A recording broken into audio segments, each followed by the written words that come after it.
I gotta go win a ton of money because I learned magic and I From shot those that magic movies. movie. It's good. Let me ask you this: what's eating your craw? What's everyone not got right? What's the one thing in media literacy that everyone thinks they know that they don't? That In it's your never experience. it's never the reporter's fault. So everybody thinks that it's their local shopkeeper, and you're saying, no, that's just the last one to touch it before Everybody it goes thinks to you. it's the byline. So Yeah. you read an article you don't like, or you see a TV segment that you don't like, and it's the reporter, in both cases, that have their name on it. How does it really go though? Like what's the correct way to know? So the biggest thing that is not true in like movies is that if there's a newsroom scene, the brassy reporter comes in and says, "Chief, I got the scoop of the century. I've been and then the chief says, "Well, you can't. The city hall will be so mad, blah blah blah." And then they say, they'll revoke "You better talking get out of card." my face, because I'm a truth teller, and that's what I do. I tell truth. I'm Lois Lane, like blah blah blah." That doesn't happen. What happens in the life of a reporter is that an assignment editor tells you what you're covering that day. Right.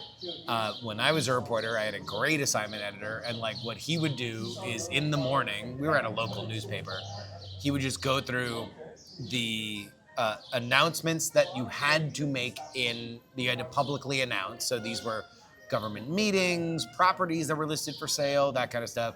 He'd go through court reports of what was in court that day, and then obituaries to see whether or not there was a story that deserved to be there. And then when I showed up, literally, this is how old I am, he had cut out from the newspaper that he had read earlier that day of these public notices of what I needed to follow up on. Mm-hmm. And usually it was 2 or 3 of them. So I was following 2 or 3 things that day.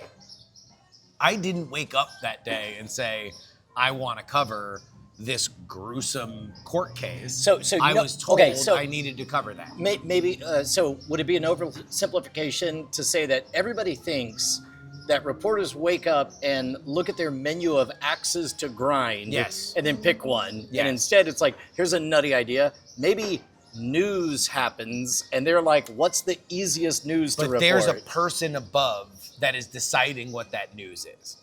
The reporter isn't deciding what the news is. The job of the reporter is to be a drill bit to go into the world where somebody has decided they're going to put that drill bit. Do we get to be angry at that person? Yes. Okay, really? Yes. So there is no higher up the chain.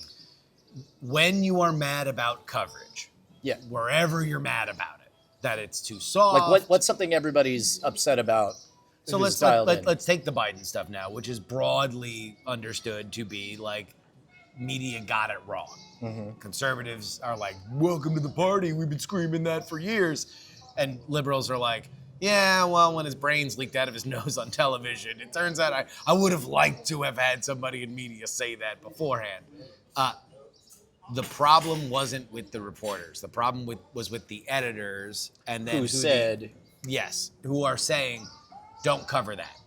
Or if the reporters, who oftentimes are very hyper-competitive, and they're like, hey, look, I want to write this, their job is to then convince their editor that what the editor told them to cover isn't good, that they would rather cover this other thing, and then the editors very often say, no, cover what I told you to cover.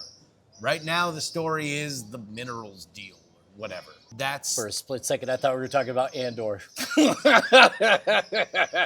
Corman's the deal.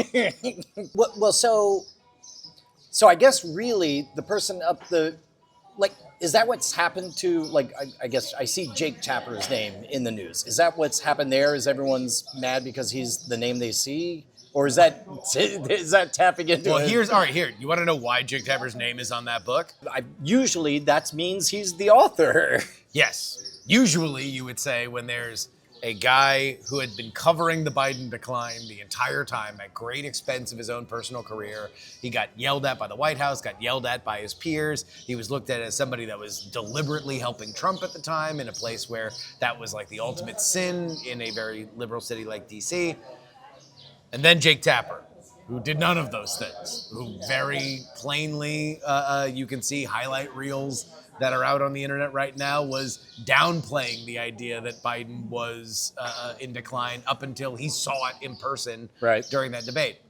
The reason why is because Jake Tapper's way more famous than the other guy, and because it's controversial. Jake Tapper, somebody that was obviously not. So you're saying from the beginning, somebody said, let's add Jake Tapper's name to this. That'll get him good and pissed because he was really.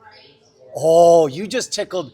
That is one of my favorite things is corporate conspiracy theories. I guess it's not. Now imagine I'm coming to you. You are the reporter. You're Alex Thompson. You have worked. That's the one who did the real. He did the real stuff. I'm going to come and tell you, hey, we're the Publisher Inc.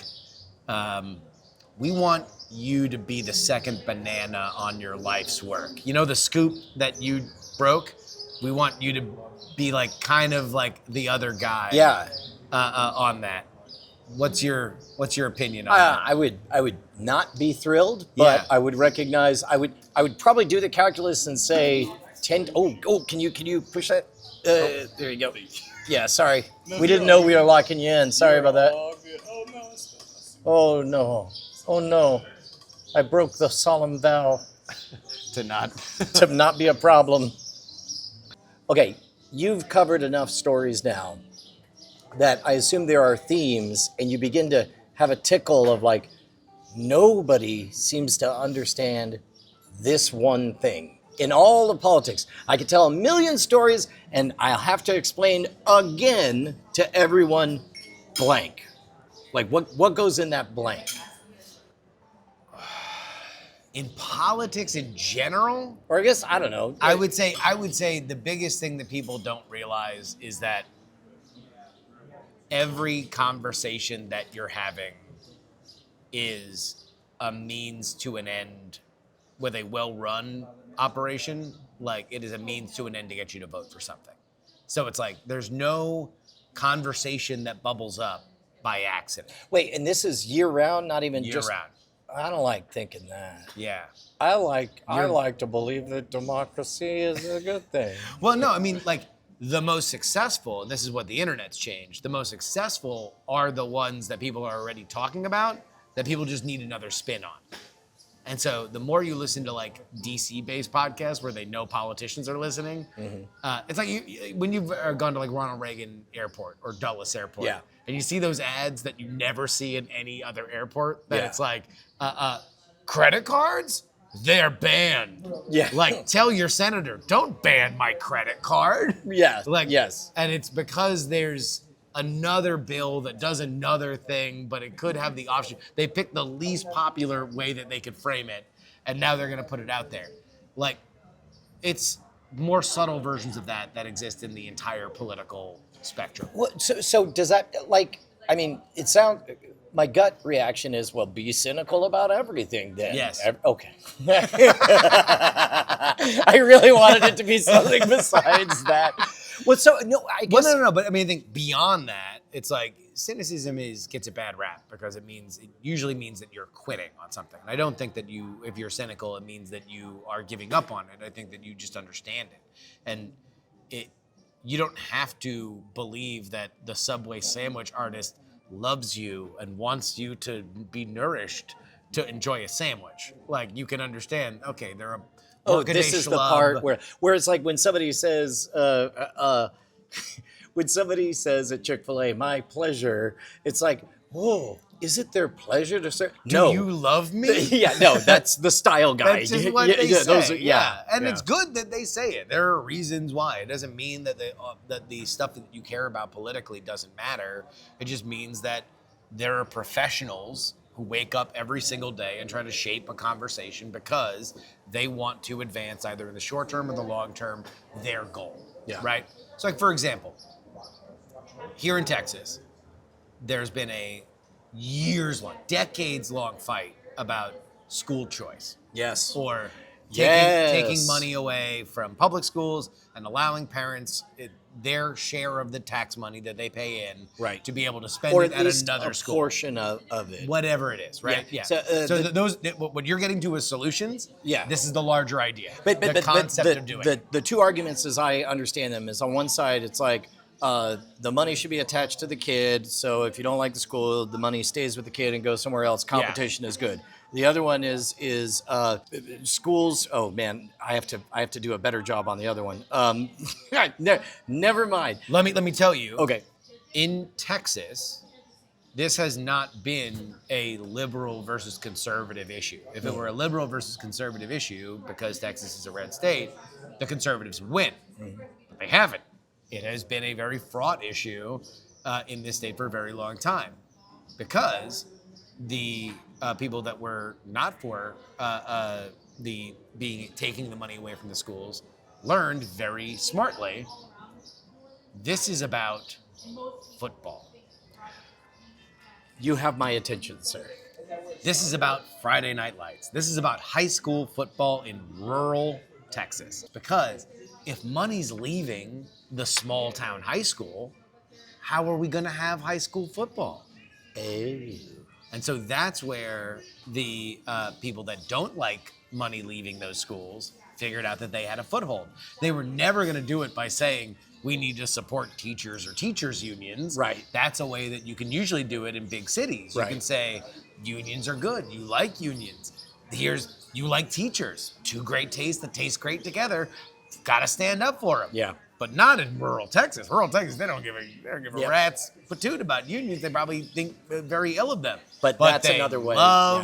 They love high school football. There's another layer where you get to tap into people's sense of moral justice, because there's some petty stuff at the governor level where somebody's private something gets a benefit from.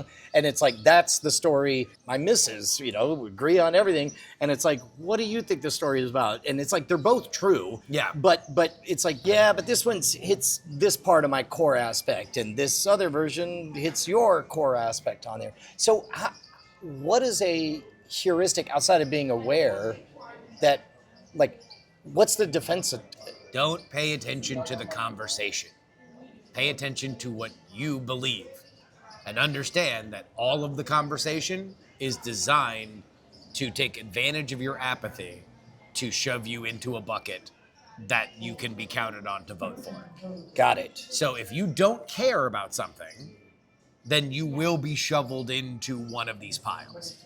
If you genuinely care about it, you will probably vote your conscience and do whatever you want.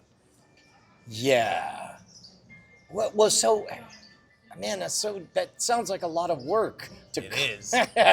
Which is why people very effectively get paid a lot of money to say, if you kind of care, you 5% care, that's enough drift to grab you and throw you into the bucket. And that's what the job of the politician and the political action committee and the people that craft these campaigns really is. Well, that's depressing. I don't want to go out. Another round.